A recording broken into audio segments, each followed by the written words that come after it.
So here we're going to have fun with that eternal question with David, which is, of course, how small or tall is he? Well, he's definitely a very small man. But how precisely small? To this day, I don't think we know if you really, really hate him. And I don't know if his shortness will make him even worse, but people peg it around 5'1"?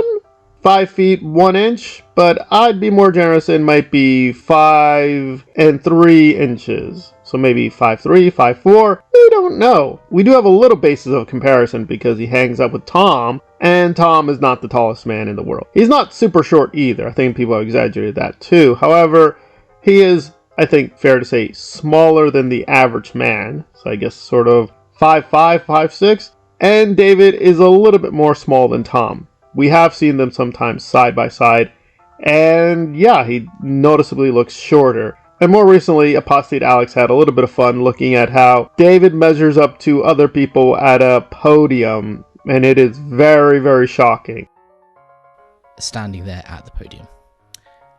This is the next picture of someone who's probably more like an average height in America, standing at the same podium. It gets better, it gets better. Here's another person of average height at the same podium, which I must say now looks really out of proportionately small as a podium when you put it up against someone of an average height. So whatever we say about David, he is not tall. He is definitely not even average height. He is very, very below average. If you put him next to an average tall person, he is very, very short. Yet we can't really ever get a precise size of him.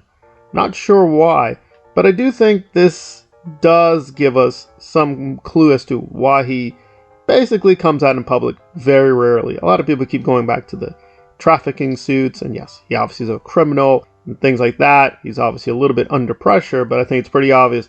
It's just very hard to maintain this image of this powerful big man running this organization when physically it just doesn't match up, and they have to just constantly play with the camera angles, constantly play with photography to make him look big. He's taking up the frame. He's like this massive person, depending on the image.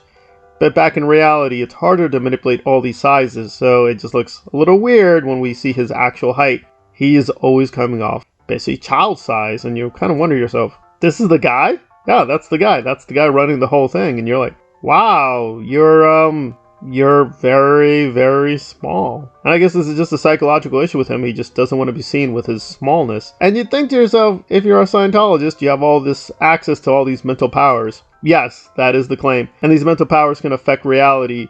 Why don't you just use some of the mental powers on yourself and make yourself taller? I mean, can you not do that? Does he still need OT training? Has he not reached the pinnacle of Scientology knowledge? Don't know, but I guess we're just going to sit back and laugh at it. Somehow or other, his messed powers are not making him taller. He just remains what he is, fairly tiny.